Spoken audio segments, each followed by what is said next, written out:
Moving on to the second technical session, startups in the country have a crucial role to play in driving sustainable economic growth and in generation of large-scale employment opportunities. And panel discussions are always interesting in any event. Our second technical session is a combination of these two, a panel discussion about the changing role of SMPs in startup ecosystem. Our moderator for this session, CA Ishaq M. Shah, is a chartered financial analyst and a registered valuer. Ishaq heads the startups and transaction advisory practice at Banshi Jain and Associates. He has a master's degree focused in investments and portfolio management from CFA Institute, USA. With this brief introduction, I welcome CA Ishank to this session. Our Thank first you. panelist, CA Pradyumna Nag, is a partner at Prequate Advisory, a 10-year-old awarded management finance advisory. He has worked at the forefront in consulting new age business models and restructuring existing businesses with the key mantra of do more with less and deploy an ROI style of thinking across the organization. Welcome, sir. Our second Thank you. panelist for this session is Raghavendra Prasad TS, founder, Project Step 1, a non-profit volunteer organization helping India fight COVID by providing free telemedicine access to COVID-affected citizens in India. He co-founded Quickwell, a pioneer in digital healthcare in India, which was acquired by Practo in 2015. He is an active angel investor and advisor for many startups. With this, I welcome you to the session, sir. I now request the Thank you. moderator and panelists to take over the session. Thank you. And good evening to all the participants who have joined in. We begin with gratitude to the Karnataka State Chartered Accountants Association for putting together their annual conference. And yes, in a virtual mode, but I think with vaccination going throughout, we'll soon be back to physical, hopefully. I have two amazing speakers and orators with me today in Pradyumna and Raghavendra, and we're trying to do today. What we're going to try and do today is to share with you what we as practitioners can do much more to the startup ecosystem. Obviously, again, the last recent few years, as well as the last 10 months, have been different, and startups, and no differently, have made opportunities out of some of these challenges that we've all faced. I think in terms of I sorry, just I would like to share screen. I hope that's possible. Yeah. Is just in the fact on in terms of first that we would like to have a conversation on what today is the startup ecosystem, and where is it going to in the next few years. So maybe Pradyumna, first coming to you as a professional, what do you look at today in terms of the ecosystem, the way it's working, what's in it in terms of the number of startups that are coming to India, or number of startups that are in India, and in terms of employment, or generation of wealth or investments? Yeah, I think what the entire startup industry, right? So the definition of startups is a great question. I think Raghavendra will address it a little bit in because he's been part of two really high growth businesses. But if you look at startups itself, it's concentrated around a skill based sector, right, or a technical resource infrastructure kind of a sector, where the biggest challenge that they're solving is access to talent, right? So like India is having a lot of available talent which can help build technology really quickly and really fast. And it's also slowly emerging as the test bed for companies where they can build things fast and also test them out, right? So that way we are uniquely positioned. We have a demographic to also sustain that kind of innovation. And that's kind of explaining why there is so much investment, there's so much focus, why we're emerging as one of the biggest players, right? So we are only behind right now behind the US and China in terms of the size of the startup ecosystem. And very quickly over time, I think India is going to slowly, go beyond what China has, because this is where, the $5 trillion market is sitting, right? Like, and completely with an open environment for businesses to participate in. So I feel that's going to be one of the large impetuses to allow for capital to come in, as well as jobs to be created and ideas to be fostered. And one advantage that we have as compared to anybody else is we have the government taking recognition of the importance that startups are bringing or causing, right? So we hear all the newspapers and the media obviously covering startups, right? So there is more pages in Times of India dedicated to startups than there are for mainstream news today, right? So, but the government is also responding in a similar fashion, trying to understand what is going on and trying to be accommodative. So I think these two together will be really big changes that will have an explosive impact on the startup environment itself. Right. So Raghavendra, if I can bring you in here, and I've just put together a short screen for some of our for the participants who have joined, and some terminologies along with your insights on the ecosystem. Let's say unicorns, which I think mean primarily startups that have a more than US $1 billion valuation. And today India is home to 1 billion 36, actually. and this number's just got 1 billion, sorry, 1 billion, and that number just gone up to 42. And I think we have incubators, accelerators. So something from your end about what these guys are, what do some of these terminologies mean, and your thoughts to how the ecosystem is right now, and how professionals can start somewhere their journey in this ecosystem. Sure, Rishank. Happy to be here and address this very important topic. The first question I'll try to address is, what is a startup? It's often misunderstood that any young business is a startup or any new business is a startup. Unfortunately, a new business is not all new businesses are not a startup. A startup is an organization which optimizes for growth.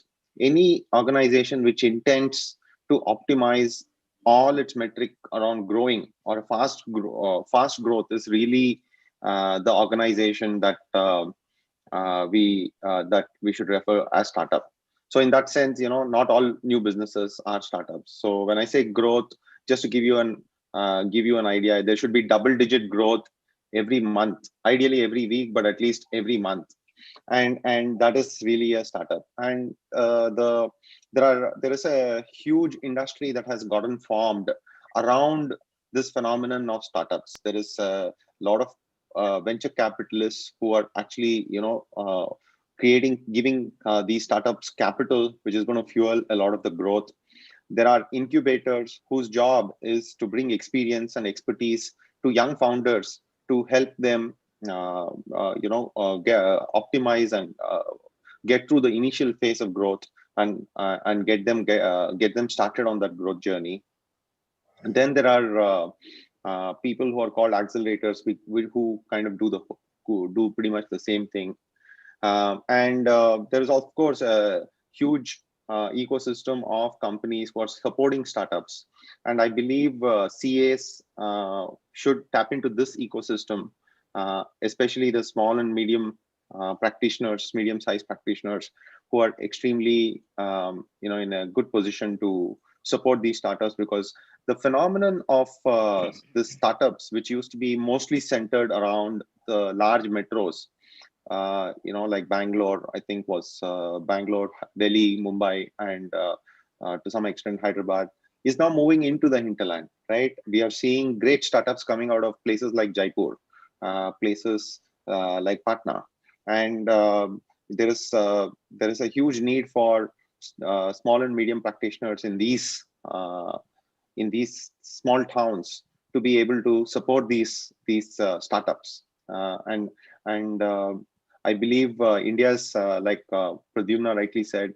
India is going to be the leader in startups, and startups are going to have a huge impact on our economy going forward, including in terms of generation of the number of jobs. Great. So thanks.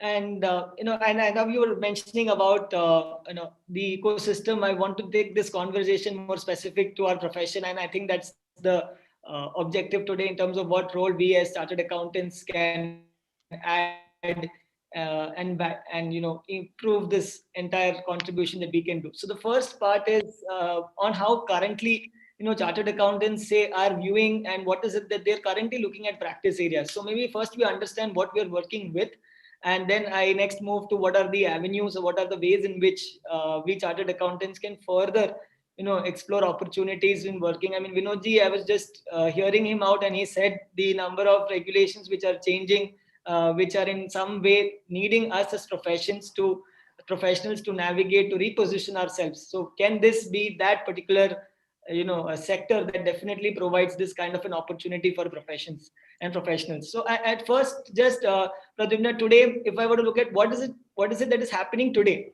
for professionals, and how is it that they are currently doing their work, and then we'll address the part of how they are moving towards newer avenues. So what is it they're new to do? So the first part is, where are we currently in terms of our practices, and any thoughts you have on professions? Yeah, of course, Shank. I think we as a profession, right? We haven't kept up with the changing needs, right? To most of us as professionals, we are kind of still thinking about it from a very archaic or dogmatic sense, right? Accounting or compliance is a very bare necessity in the Maslow's hierarchy of needs for a startup, right? They're the things that you need from a hygiene point of view. But the real value that professionals can add is way beyond that. Because if you look at our fundamental education that we have as compared to anybody else in this domain, we have commercial law, we have business fundamentals or strategic financial management, right? We have commerce as a specialization. Now, these are not at play in terms of the work we do. They're mostly things that are left behind in terms of an answer paper that we solved 5, 10, 15 years back.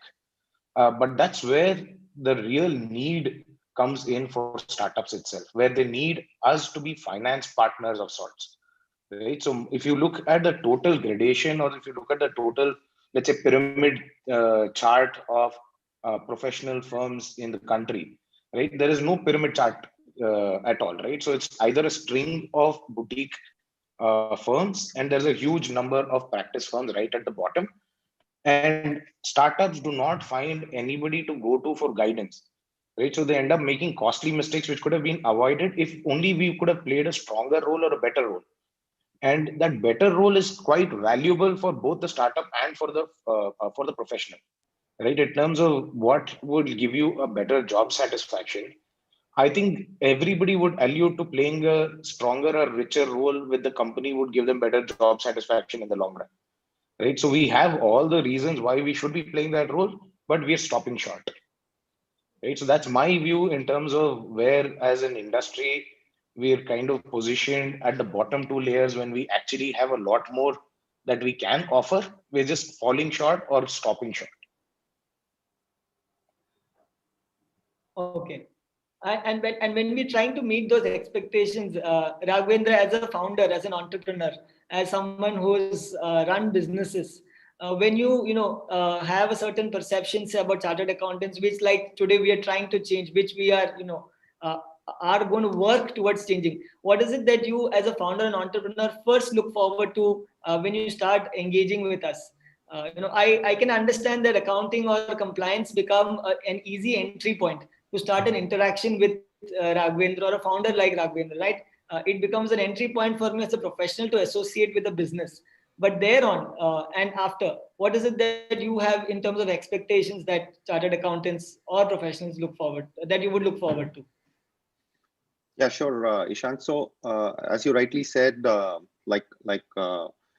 for like with all businesses, even startups, you need to start with compliances and accounting. Typically, you need to start with incorporation, and I think a lot of the way startups work is that the equity is is the most valuable thing in a startup, right? So structuring the company, we see even now we see a lot of founders making company structures which are not really palatable for investment, right? Like for example, provide having some of their relatives as shareholders, and there are so many mistakes that founders do. I think one of the key to start with, I think most the CA should actually advise on the choices that the founder or entrepreneur is making and how that is going to enable them or become an impediment in raising future capital. We still see um, a lot of founders making those basic mistakes, which actually takes away valuable time because fixing them later is usually very, very difficult.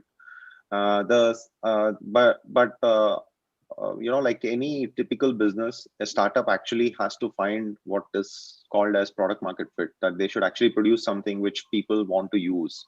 And whether they pay for it or not is a different question. But if they are able to find something that they're able to use, that's when the character of a startup actually changes. They can start looking at growing that user base, and and that's when they actually become a startup. Now when they change from to this growth mode, everything changes. The traditional CAs traditionally look at the companies doesn't work when startups are in this fast pace, because they're typically bringing in a lot of capital, they're hiring newer talent, they're potentially exploring options like flipping the company to being a Singapore company or a US company. And there are so many different dynamics that are going on, which are very different from how traditional businesses work. Right now, what in general the expectation from CAs would be to understand how these post this growth phase in startups work, and when and keep identifying when that happens for the startups that you're working with, and completely switch your thinking in terms of what advice you give to the founder. So that, I think, is the most important thing that a CA should look out for. And more than compliance and audit and accounting, CAs will have to should become a finance partner for the founder. They should ideally be someone who can solve financial problems through multiple tools that could be available, and advise founders on all of those. Right. Okay. And so, Raghvendra and Pradyuman, the next part that I want to now start emphasizing on is the changing role. What we're trying to share right now are the opportunities that I'm possibly aware that chartered accountants can explore, and I'm sure you guys will be able to share many more. One of the basics and which the entire Startup India action plan began is the Prime Minister's announcement about Startup India and Stand Up India. And there began a cycle of how startups were getting defined under the regulations, and then a set of various benefits that startups began getting.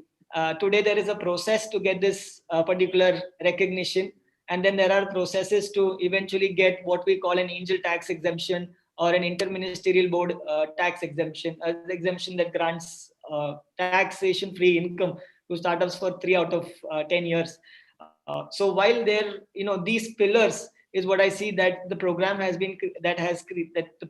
created, there are a lot of startups today that are not educated enough to be able to take advantage of these benefits. I think it's lack of education, that they just don't know what's out there for them. And therefore, the first step in interacting with startups is towards starting and helping them with this startup recognition. Obviously, there is so much more to do with funding, and then there is so much more to do with post funding as well. But I think this is the first start point which professionals can get to know about, educate themselves, and then reach out to startups and start educating them in terms of whether they've got even some of these things in place. So Pradyuman, in terms of starting out, what are the first 5 set of services you feel that as a professional we can offer to startups, which are not related to accounting or compliance? So, five that come to your mind, any 5.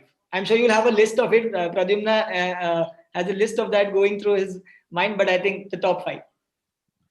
Okay, so I'll try and I don't know if I can do 5, so I'll try and try and fit it into 3 or 4 simpler buckets, right? So I think one of the key things that most startups need is a very strong MIS, right? So we felt the need not only with early stage startups but also somewhere mid stage startups, because the prescribed manner in which they consume an MIS is very different from the way the MIS is presented at all.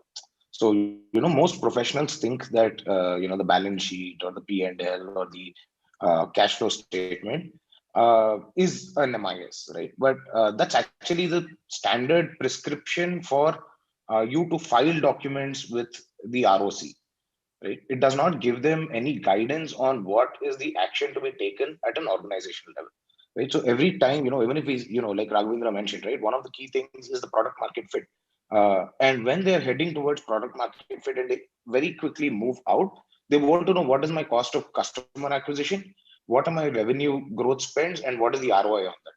Very simple things that your MIS can capture if only you spend a little time to understand that this is how the business really works, right? So I think MIS is one lowest common denominator need that all of these guys have, but we need to switch or we need to adapt to the needs that they have to bring in operational metrics into whatever we are presenting. The second thing is, I think, from risk advisory point of view, right? So most startups today do not spend time on putting together proper processes simply because they feel it is something that we will do at a later point of time, right? So not putting together processes means that they are not taking cognizance of the risks involved in the business.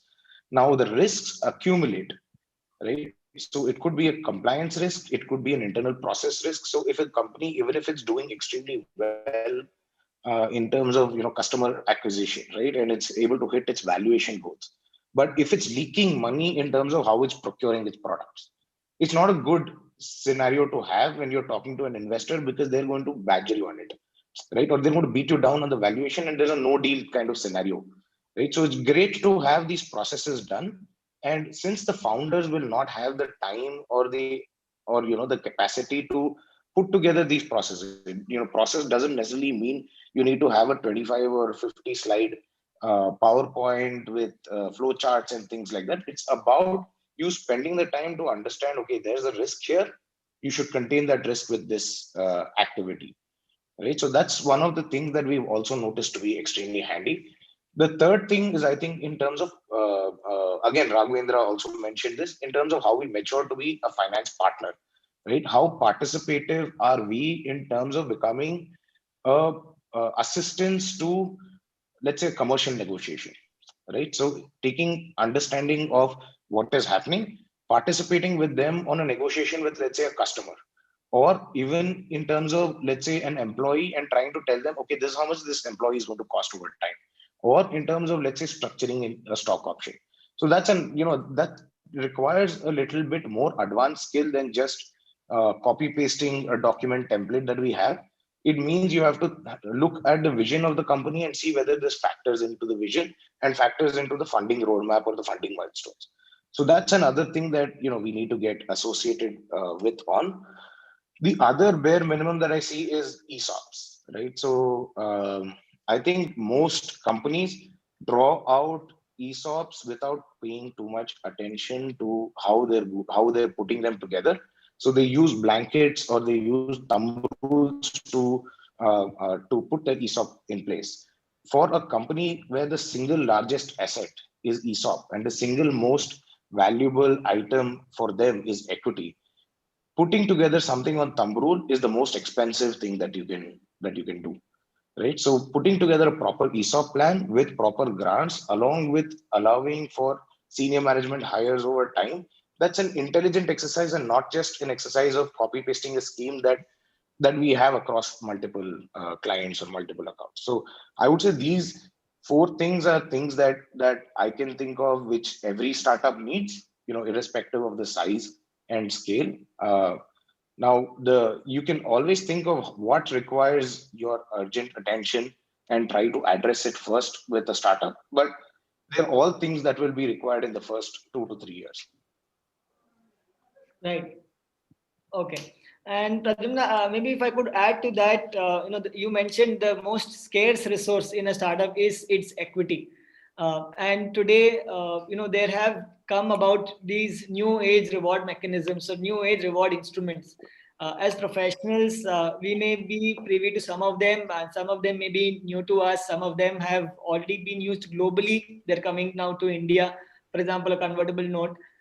So these new age reward systems are another very close part of the ecosystem. And as professionals, again, getting equipped about them, getting knowledgeable about them, understanding the tax and regulatory aspects about them are again another entry point for interacting with startups. The reason that I'm talking about entry points is the fact that as professionals, we have always known to practice a certain area very well, and therefore a lot of us professionally are well versed in doing those, in a very disciplined and formal manner. However, these nuances, these new areas are where you can start an interaction with a profession, with a company which may already have a professional. It's possible that a startup can have 2 advisors or 3 advisors. There is no harm in doing so. So as a chartered accountant, can I be the only chartered accountant to that startup? I did not think so, right? So as professionals, we can learn some of these areas, know much more about them, and start contributing to that particular business. So Raghavendra, I mean, I was just looking at this particular piece on new age reward systems. So your thoughts on, how some of these things work for founders, and when these things come across, what is it that you look forward to start to these professionals to advising you on some of these things, Sure. some So of I different things. Yeah. Right. So the first thing, as you rightly said, is the professional should become familiar with all the terms that you're showing on the slide. I think convertible note is increasingly becoming the way that startups are raising capital, and they are doing this right now. In fact, there's a accelerator called Y Combinator, which is considered to be one of the most successful accelerators in the world. They basically have come up with something known as SAFE instrument, which basically standardizes the the contract between the person who's investing and the startup, and it's a SAFE has become just like convertible note, an instrument which startups can use to raise money, where they're actually deferring valuation, and valuation going valuing.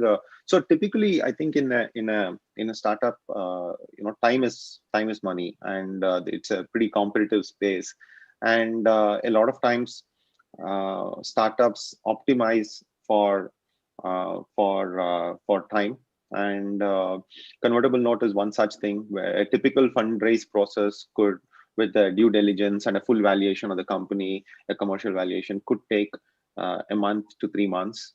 Instead, if they want to quickly close a round, they use something known as a convertible note or a SAFE instrument. And this is not something that is this. I think we're almost unique to the startup ecosystem. So this is something that all CAs should be familiar with. In general, CA should be familiar about how the cap table should ideally look like for a startup or for a company which is planning to raise. Typically a good startup has to account for about 5 to 7 rounds of external capital infusion, and that requires everyone in all of the founders to have enough stakes to have skin in the game even after the 7th round, right? That's kind of how the ecosystem works. So being able to be aware of the mechanics there. If I'm interrupting you, you hit one more nail there. The word cap table. Again, that's an abbreviation to a different dimension that I think, again, as chartered accountants, we must engage. So if you can spend 2 more minutes just to tell our participants, what is this, the word cap table, and how much significance does it hold, again, as professionals when we start working out with founders? And that's an whole practice area again in itself still. Yeah. Right. So yeah, I think okay. So the cap table is basically the term that is used in the startups to it's basically like like a table which represents all the shareholders and what is the actual equity they own. And these shareholders could be institutions or could be individuals, or it could be special instruments like AIFs, which are increasingly being used to channel funds from angels for taxation benefits. There are AIFs being created to pool in angel money. And the way startups and the incentivization for everyone works is that even after 5 to 7 rounds of funding, the company into the company, in every round there is a dilution, and even after the 7th round, everyone on the cap table should have incentive to stay on that cap table, right? And that is extremely important. And so being aware of so if you have, for example, a lot of friends are initial founders with very little equity, and the initial investor having very high equity, over 2 or 3 rounds of capital infusion, the founders will have no incentive to continue adding value to the equity, right? So the cap table should be structured in a way that everyone has skin in the game to be able to keep executing and adding value to that equity even after 5 to 7 rounds of external equity infusion. Now that is something typically the structuring of cap table is almost entirely left to promoters, and CAs typically don't even get into that because that's not, they typically go with whatever promoters are telling them. But in case of a startup, I think a conversation with the founder is very important, because most founders don't know the importance of cap table. I think CAs do know the importance of cap table, but they've shied away from having this conversation in the past. Luckily, when I started off, even I didn't know the importance of a cap table, but I was lucky to meet certain CAs who were able to advise us that this is the way that you should structure. And I think doing that proactively is going to help the founders get the thing right, because a company with the wrong cap table is not going to go anywhere. It is definitely going to shut down. So because they're not going to be able to get external capital after beyond a particular point, or the founders are not going to have incentive to continue working, which means that it'll close down, and unless they are able to restructure and recapitalize it, which is very, very rare. So getting it right and having those discussions very early is very important. Another thing, Ishant, that you put on the slide is extremely important, is the sweat equity shares, as well as ESOP, which Pradyumna alluded to. Equity is becoming a very important tool for attracting talent, and the talent pool in general is limited, and most talent comes because they want to be also get a part of the reward in a startup, and that happens by giving equity. And this happens not only to employees but also to key people who can actually help in the growth of startups, which could be someone external, which could be consultants like yourself, Ishank, or Pradyumna. I've seen CA firms take up equity in exchange for services that they render, and it's not something that is very common, but I've seen that work. But all of that requires certain discipline and certain way to do it. There are certain guidelines to do it. Again, keeping this 5 to 7 rounds in mind, if you can work everything backwards, you will know how much equity you should be giving out for some of these things, how to value equity in the long run versus how to use equity as a substitute for cash in the short term. Sure. So, and again, just to further the conversation on cap tables, as professionals, just to share, these cap tables are what translate into ideally calculating what the price per share is based on a pre-money valuation, a post-money valuation of the company, right? There is a creation of an ESOP pool or creation of ESOP trusts, or creating some form of equity pool for certain specific interests or certain specific reasons. So, all of this work eventually translates into that kind of cap table, which again goes into transaction documents. It's a center point. It's the point where a lot of information is getting exchanged, and if as a professional you are party to that particular process or document, then that's where you're getting involved in understanding the entire process. One more thing, Pradyumna, and here, a distinction as to startups and in which form, right? As a professional, that is also important. It's, I believe it's not necessarily that every startup needs to be funded, that every startup needs to raise capital, that every startup needs to go out and look for investors. It's certainly possible that there are many more startups in India today which are startups and who don't feel the need today to get external capital. And you might have them landed in your office and saying that, okay, I have heard something called firm today. There is a new fourth variant, which is the OPC, the one person company, that just got a recent push in the budget. It's been there for some time, but not in the attention, but it's got that attention this budget. So there's an OPC, there's a firm, there's a limited liability partnership, and then there's a private limited entity, right? Some of the common options to set up a business in India. So this particular thought on what structure do I set up my business is also from a long term perspective relevant. I mean, I've highlighted one portion just to say investment solicitation. Maybe that's primarily because if a startup is looking to raise capital, then investors are usually participating only in a private limited structure. Because there are certain commercial and legal considerations that permit only such a structure to absorb those legalities. But nevertheless, there are a set of whole benefits under Startup India, and with these three forms of startup structures. Pradyumna, what do you feel is the right way to advise startups in terms of how and where they need to set up their business, in what structure? Yeah, so I think one of the things that that is there, the unwritten or the undiscovered portion of all of these structures is there is a certain fluidity to move from one structure to the other structure, right? So you don't need to make an expensive choice or just for the sake of because you'd see that maybe 3 years down you're going to raise capital, right? And especially at a very early stage when you just started off, the most important thing for you is to reduce the amount of non-value added activities you're doing, right? So compliance is a non-value added activity at that point of time.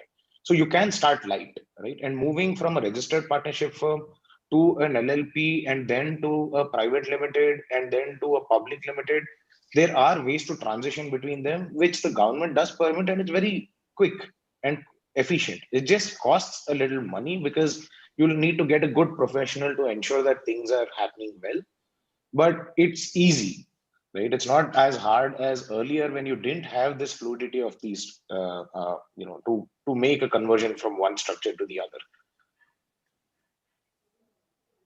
Okay.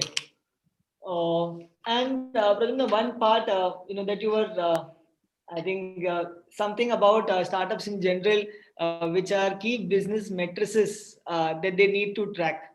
There are terms like lifetime value of the customer, gross merchandise value, etc. Some of these terminologies also that as founders and as professionals, we need to start getting acquainted with, so that we are able to understand their business differently as compared to just the financial numbers that flow from them, right? Just for example, a GMB in a Flipkart thinks the model is primarily that if I'm a platform, I'm only earning commission, and therefore financial statements may only reflect commission income. But the story behind the financial number is different.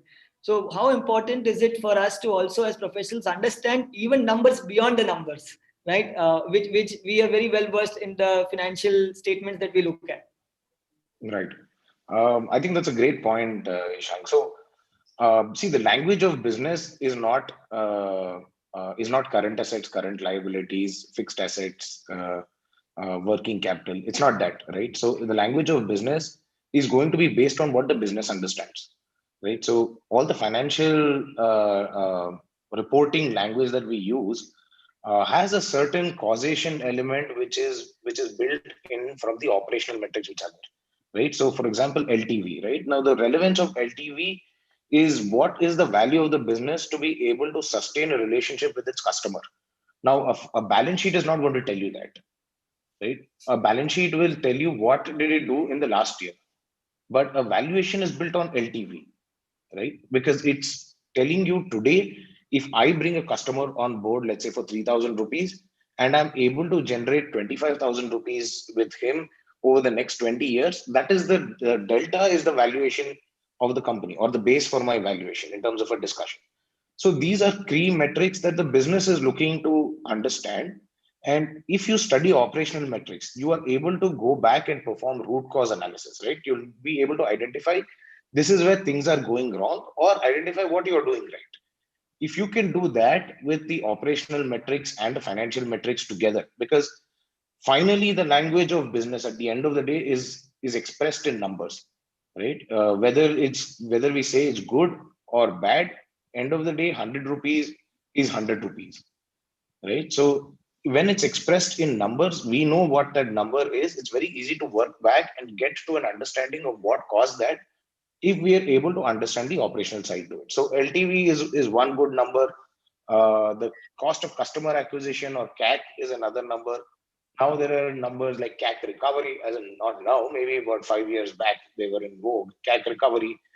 There are curves that are built around this. There are things like cohort analysis, which allow you to understand how a user behaves, or how the set of users behave in a particular environment, or make decisions on behalf of the business, or to even educate them that this is how you need to make it, right? One classic example, if I can, tell you. So if I need to make a switch in my pricing, right? A very simple thing. If I need to make a switch in my pricing, the first thing a founder is going to feel is, hey, I'm going to alienate some of my existing customers, right? But every time pricing has been done, when they studied over 4,000 firms, they had a 13% increase in average on the revenue, right? And less than 1% of the firms lost users as a direct correlation of that exercise. But pricing did not mean that you just say that, oh, I'm going to increase my pricing, right? There has to be a structural way in which you came about the pricing, because most, 60% of them either do rule of thumb or do competition-led pricing. Now that's where we can play a role. What is the value of reducing pricing in order to increase my, let's say, the number of customers who actually switch from a free model to a paid model? Without data, it's not possible, and without financial skill, it's not possible to simulate that even, right? So that's where we need to kind of play a role at being able to understand that operational metrics and the financial metrics, and project it into the future, and come back and tell the founder, hey, if you change your pricing, this is what is going to happen within the business, right? So that's what I meant, causation and reverse causation, right? Like you're projecting forward into the company of what will happen over time. So I think these are very valuable, and operation metrics are very different from industry to industry, but you will know that there are a set of terms you need to understand for a business model in specific. So if I know it's an e-com based business, I know GMV is important. I know my net take rate is important. I know the number or average cart value is important. I know my average transactions per user is important, right? I don't need to know all the other 1,000 odd metrics. I just need to know probably 10. And I need to be able to understand them well enough, and be able to command a discussion with them, with the founders, on those 10 metrics. So for each industry, you need to understand what is in vogue, and also be able to assess them from that point of view. Great. Okay. And that's I think a lot of numbers for us to take back, and a lot of terminologies for us to observe. So Raghavendra, one more aspect today, I would look at, say, founder composition, right? And founders for us as professionals are actually our clients. When we are as startups, we may not be so much as clients to the entire organization as we may be clients to founders to begin with. I think that's where the personal relationship first starts, and then deepens the relationship as the startup grows with more people who are joining that particular organization. Say the startup then builds a finance function, where again a chartered accountants will play an important role. And there is, what we have seen and observed is, over time, our role with the startup has only increased. Even if professionals have joined the startup, there is no harm. And our observation has been the role has only grown larger and larger. So, a lot of these founders have a tech background, right? Yeah, It's a larger absolutely. composition out of them. And by virtue of having a technology background, they're far away from commerce, finance, tax, regulatory, or legal. Therein again comes the larger opportunity of having a personal relationship with the founder at the beginning, and then that evolves over time. And then what else as professionals, therefore, that you have in mind that when we interact with you, that kind of takes your relationship with us much personal and much into the future? Sure. So I think the first and foremost thing is to really, you know, understand, what is the problem that the founder is trying to solve. Because startups are actually built around a, a problem that the founder typically experienced or is passionate about and wants to solve it. Right. Good founders typically have a story behind why they chose to do what they are doing, and getting understanding that, I think, is very, very important for you to personally be able to relate to the founder.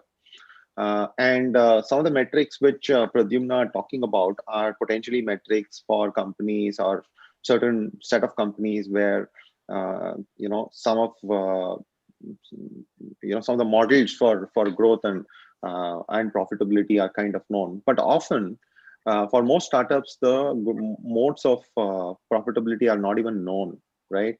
So being able to understand that. So most startups, as I was saying, start with the premise that, hey, I want to solve this problem. And when they see that they're actually finding that they're solving the problem for a large number of users, that's when they have product market fit, and that's when they start monetizing the users. And typically, that the monetization itself is like a journey, and they do several monetization experiments.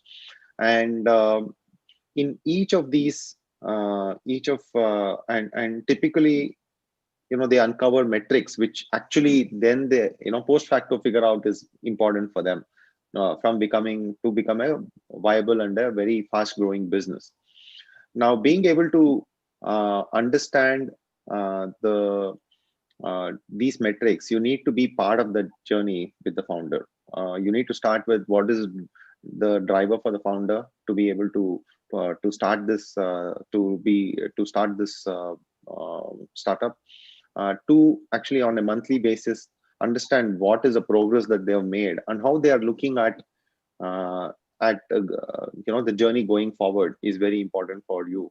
And as part of the journey, being able to uncover what is the right metrics, as Pradyumna was pointing out, that matter to the users, and being able to provide insights about how these metrics can make or break their business or in the long term, and giving that perspective to them is also very, very important. Sure. So yeah, I love go ahead, I love the slide, Ishanka. I think the slide that you're projecting is extremely good, because typically there are these different rounds that happen after incorporation. There's typically a pre-seed or equity round, which is typically with friends and family, and this is where in most cases there is going to be no valuation done. It is going to be either a convertible note or a safe note, and then there are what we are now calling as early stage investors, which could be incubators or accelerators, as well as early stage funds, which put money into companies, and typically these are valued, or there is a valuation done in this stage. Then comes the first growth capital, so to say. So till the first 3 rows, all the capital infused is to trying to prove that the startup actually adds value and can build a profitable business. But once they know that, hey, I can build a profitable business and I can also grow and be large, that's when the first growth round starts. And that is what is called as a Series A, which is the first growth round. And typically that capital is used purely for growing the company, both scaling the existing things that are working, as well as creating new avenues for monetization or for revenue into the company. And this could be A, B, C, D. A lot of times the number of rounds here is mostly, startup should assume that there are going to be at least 5 rounds here. And each of these journey, at each of these stages, the entrepreneur or the founder needs a very different advice, right? The few rounds should be as quick as possible, and optimizing for equity in those rounds is not really going to is typically you don't need to do that, because it's you're typically raising from known people as well as people with whom there is no really way to evaluate how good the business is, because typically there is potentially no business at all to start with. But when it comes to the Series A, then that's when the serious valuation game starts, right?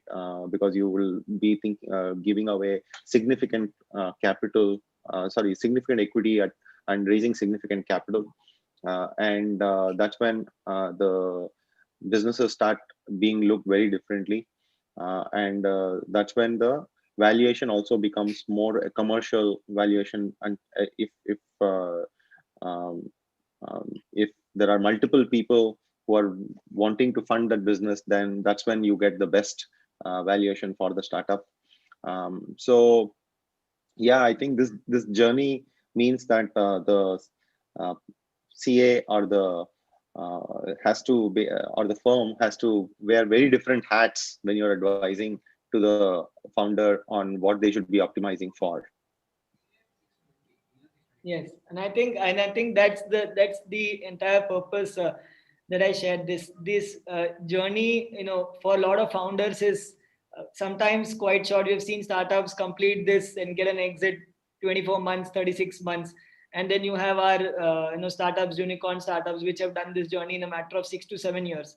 As chartered accountants, what we need to take home is that we are part of this entire journey, right from incorporation till exit. You have opportunities throughout. This slide just puts some of them here, since I just wanted to put together something and bring to us as professionals the concept of an integrated professional. And Pradyumna, I'll come to you on this. The thought here is that startups have varying needs, and maybe as a professional, we may not be the ones who may be well equipped to do all of it, and be a Superman of sorts, right? But is there an opportunity again to work with like-minded professionals, to work within our network of professionals, get together and provide that one single solution, or that single point of contact to the startup to help through this entire journey? I mean, there is a lot of legal work, there is a lot of regulatory work, there is finance, tax work, and as chartered accountants, you were going through our syllabus. We have commercial law, we have business law, we're well versed with some of these things. We may not be, completely an expert in a certain legal matter, but when it comes to that, we'll certainly get even that help within our set of professionals. So maybe this integrated professional that helps through this entire journey for the startups, and your thought to on what this integrated professional can do for a particular startup. And sorry, I think we are at 6:15, so we have another 8 odd minutes, so maybe we'll leave last 5 minutes for any questions. I think we have 3 minutes more to do there. Yeah. Okay, so I think one of the points that Raghavendra mentioned, I'll just take a cue from that. He said, we are essentially the friends of a founder, right? We are the first friends of a founder externally. We are the people that first earn their trust, right, and start working with them. Over the entire life of a startup, we are the only ones who do not change, right? Unless and until we are not able to keep up with what the business needs at any point of time, that relationship continues. So as we anchor ourselves in that relationship, the skills that are needed at each point of time can be something that we do not possess. But since our education provides us the ability to, wear different hats, right? Like Elon Musk said, right? You need to have a T-shaped approach, right? You have knowledge or understanding across what a startup needs. Now and then you go specific with deep dives, and that deep dive can happen only with an expert, right? So if you're going to sit on, along with a founder and have a lawyer, you can very clearly express and play that bridge role, right? So I think that's what an integrated professional really means, is that he plays that friend of a founder for the entire continuity and is able to advise them on what calls to take, what calls not to take, right? And one amazing thing about chartered accountants as professionals is we share a great working relationship with all other professionals, right? Whether it is lawyers or whether it is, for example, if we are in the advisory space, we share a great relationship with accounting firms, right? If we are in the advisory space, we share a good relationship with iBankers, right? So since we are somewhere there, we already have this network of relationships that we are able to bring in. You either studied with them, you worked with them, or you have all encountered them in another transaction where you were brought on or you brought them on, right? So you're able to carry that relationship or the dividend of that relationship from one to the next. And you can use that to the advantage of the startup each and every time. So I feel that's the biggest value that we can add. Great, great. So I think I'll leave each of us one minute, and I don't know if we have much more time beyond 6:15. The KSA team will tell us more. But parting words, Raghavendra, as professionals, what is it that in a minute that you want us to now change in our role and bring and come back to you and say that next time, Raghavendra, you need to have us on board with you from day one. Yeah, so I think Pradyumna covered most of it, but I would say in a very simple term that instead of being like a backend accounting and compliance job, if CAs are become friends and mentors and guides and problem solvers along with founders, then it will be great for founders, and also CAs will find their job lot of exciting, lot more exciting than than just doing compliance and accounting. Thanks. Thanks. Pradyumna, from your end. Okay. So I think, one of the biggest things that we are going to undergo a big transformation, right? So in the entire industry, everything is going to move to faceless, which means we have a lot more time to specialize in the value that we are adding rather than spending it going for an appearance at ITAT or going for an appearance at CIP, right? Everything around us is becoming a lot more efficient. Founders are very open to consume our services completely online, and there is a huge value premium in it. Now, a founder will not hesitate to pay you a value premium, uh, even if you're doing it remotely, if you're able to deliver what you promised and you're able to deliver value continuously, right? So because the value that you can deliver can have a return of 100x or 500x, right? In this space and working with startups specifically. So I think we are at a very opportune moment. We have that we have that trust from founders already. It's about what we do in terms of upskilling ourselves and preparing to be, the firm of the future of sorts, right? To be able to bring in talent which is not necessarily just technical expertise but also business acumen, and learn to work together with them, right? Like, rather than have them as another specialty or another domain, integrate them into everything that we do. I think that's going to be the mantra for the next 5 years or the next 10 years of professional firms itself, is how we adapt to what is needed rather than us saying continuously that this is what we can do and this is and it's going to stop at a very specific scope of just technical expertise. Great. Yeah, and I feel likewise, Pradyumna, that as professionals, I think we are going to take advantage of this entire change.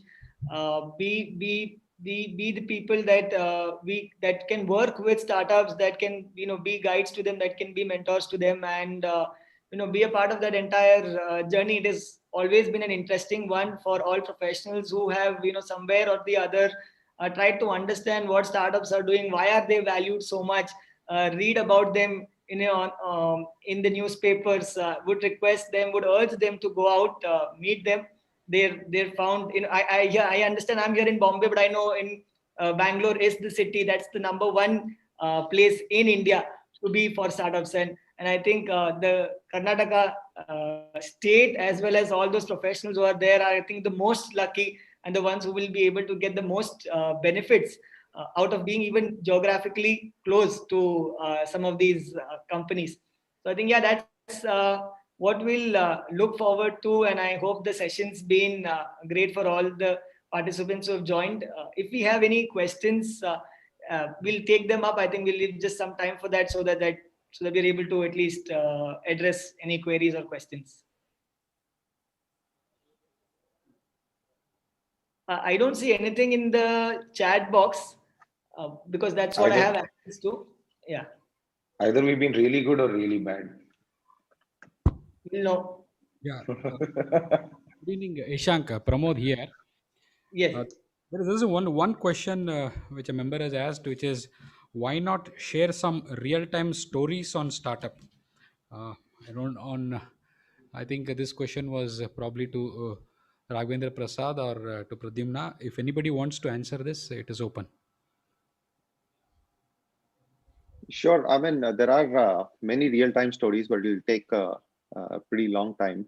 But I would encourage people to read this publication called Your Story, which has several stories of how many startups went from practically nothing all the way to becoming, unicorns or billion-dollar valuation companies. Yeah, we still have 15 minutes to go to conclude the session. You still would like to conclude, take some time to address any unaddressed issue, you can proceed. Sure. Ishank, uh, Maybe I think yeah, some experience that I also want to just share from a professional perspective. The last 10 and how our knowledge of something specific to startups actually help the startup in a different way. That convertible note that we were talking about, and there was a regulation on border sharing restrictions that had come through in India with regards to foreign investments, but the regulations didn't apply to this particular instrument called the convertible note.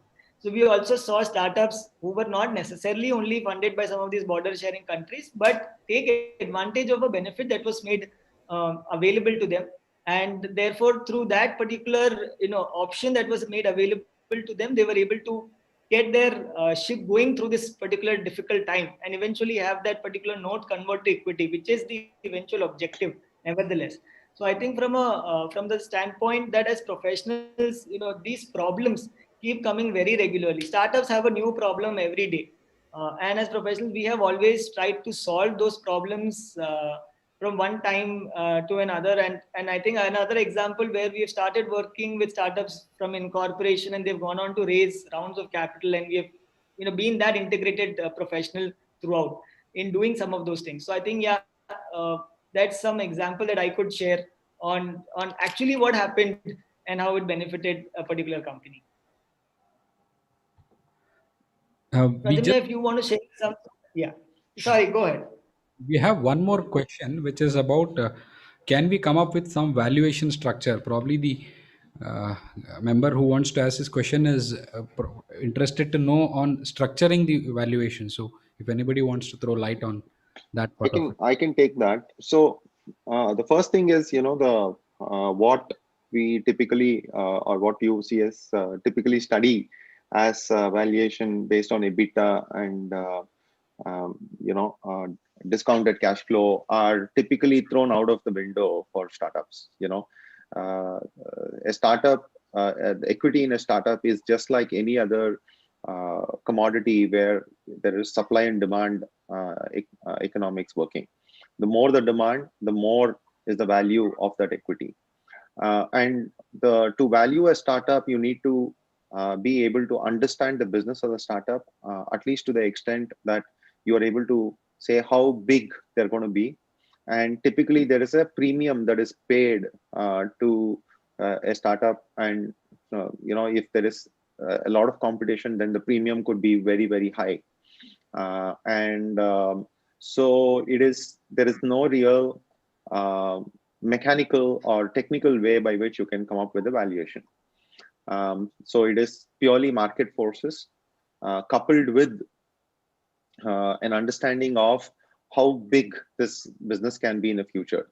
So for all the CAs, they should be able to understand some of the metrics that Pradyumna was talking about, and in many cases, these metrics may not even be known. Like, for example, one of the startups which has recently become a unicorn is a startup by name Udaan. They're in the business of providing e-commerce solutions to wholesalers, right? They basically are becoming the biggest, largest wholesaler in the country, and they are actually supplying all types of goods to brick and mortar stockists and wholesalers and even retailers. Now, that business was never done. There is no parallel to that business before Udaan came along, right? And initially, they were actually making margins, connecting manufacturers to retailers or wholesalers. But over time, with scale, they've actually changed their business to actually being a financer and logistics provider, right? Initially, they started if they were taking a product from a manufacturer for X, they would mark it up and sell it to the retailer. And they would actually provide guarantee of returns and things like that. But now their business model is completely different. They are actually the people who are financing that buy by the retailer or the wholesaler. Now, to be able to value such a business, you need to be able to understand the changing dynamics and the changing needs of customers in that space, right? And it is typically not coming out of any direct numbers on the balance sheet at all, right? You have to actually look very much outside the balance sheet to be able to get those numbers. It is about how much how many wholesalers or retailers are there, what is their buying pattern, what percentage of their their goods they can source from a company like Udaan, and what is their typical buying, the size of or the amount that they spend with Udaan, can that amount increase, right? And what are the logistical costs they incur with that? So with that example, I hope it's amply clear that it is not valuation is not something that is very simple and straightforward, which comes which you can apply a formula. It is typically there are one market forces playing role, as well as you need to have a deep understanding of the business and the growth aspect of it. And typically a premium is put on that that, and typically you are looking at as forward as 5 years to be able to actually make that decision. So just to add to what Raghavendra was saying, see, the way we look at valuation is from two angles, and this is based on my experiences. So one is, let's say, from an acquisition standpoint, and second one is from an investment standpoint. Right, from an investment standpoint, they're looking at an ROI, right? Like they're going to put in money in order for them to participate in your winnings in the future. In the absence of any other benchmark, what they're going to do is they're going to apply the benchmark that already exists, right? So somebody in the US, for example, let's say Swiggy was to raise at a valuation, and in the US, that valuation has been led by, let's say, number of deliveries, right? Or let's say by number of users. They're going to try and apply that on your future valuation, right? Because you're going to say that, 3 years from now, I'm going to be at 1 billion users. Today, I'm not, right? But 1 billion users. And at $10 per user, I'm going to be at a $10 billion valuation, right? So if somebody invests for 20% into me, I work that back, ensuring that they get a 30% or a 35% return. And that's the valuation for me today, because I'm going to deploy the money to get there. So that's going to be one thing that they use, because it's going to be precedent based, because different people are going to have different ways of valuing something, and they'll always err on the side of somebody having figured it out, who's maybe smarter than them or who has done more transactions in that space than they have, right? Because you are in the hurry to get a deal closed, get the money in and start putting the money to work. So that's one thing. The second thing is from a valuation. Yeah. Help us conclude this question. We have two more questions coming. So if we can keep Sure. for 1 minute.